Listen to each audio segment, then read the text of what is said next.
Hi everyone, thanks so much for joining me and welcome. Today I'm going to tell you about the haunted chocolate shop I worked in a number of years ago. The shop is a well-known haunted location, the kind of place that is featured on local TV at Halloween. Many stories from the shop are featured in ghost anthologies. So I was really happy to get a job there. Between chocolate and ghosts and the beautiful Victorian building it was located in, I was pretty thrilled.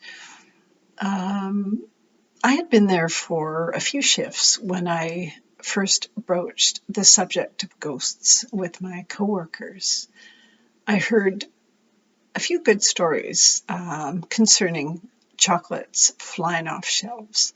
But my favorite story concerned the shop's accountant. He was a middle-aged fellow. I had met him, quite conservative, and he would come in the store a couple of days a week and work out of a small office upstairs. He would often work at night when there was no one in the building, I guess for some peace and quiet. But one night he heard quite a racket coming from downstairs.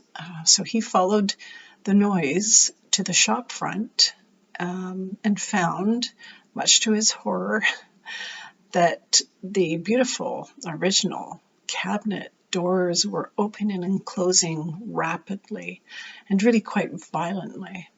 So he hightailed it out of there and thereafter would not be in the building on his own. After a couple of weeks, I realized that I frequently thought someone had walked up to me, and I would look to see no one there.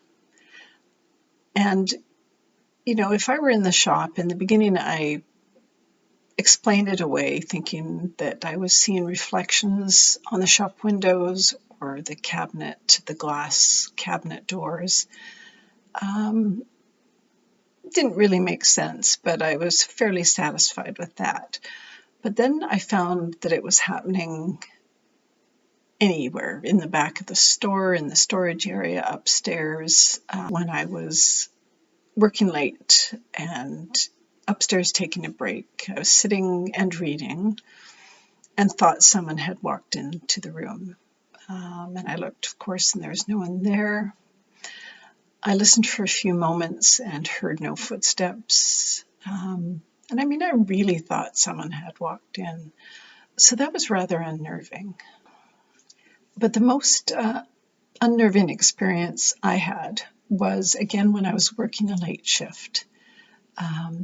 The shop sometimes closed at 9, and so from 9 till 9:30, the two remaining employees would take care of cleaning up and restocking shelves and all that good stuff.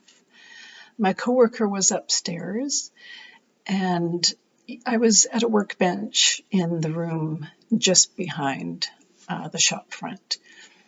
I had locked up, I had swept and taken care of cash, and I had restocked shelves. One of the things I did was fill baskets with little cellophane packages filled with chocolate.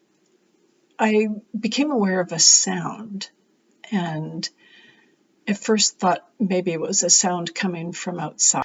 But then I realized, no, that's cellophane. So I thought maybe some of the bags in the baskets had shifted and settled. But then I realized, and the sound went on for probably close to a minute, if not more, that the sound was very rhythmic and seemed very deliberate. And I realized that it sounded like someone was picking up a package and moving it, picking up another, moving, picking up another and moving it. At the same time, there was a sort of underlying sound of a rustling that I kind of thought sounded like rustling fabric.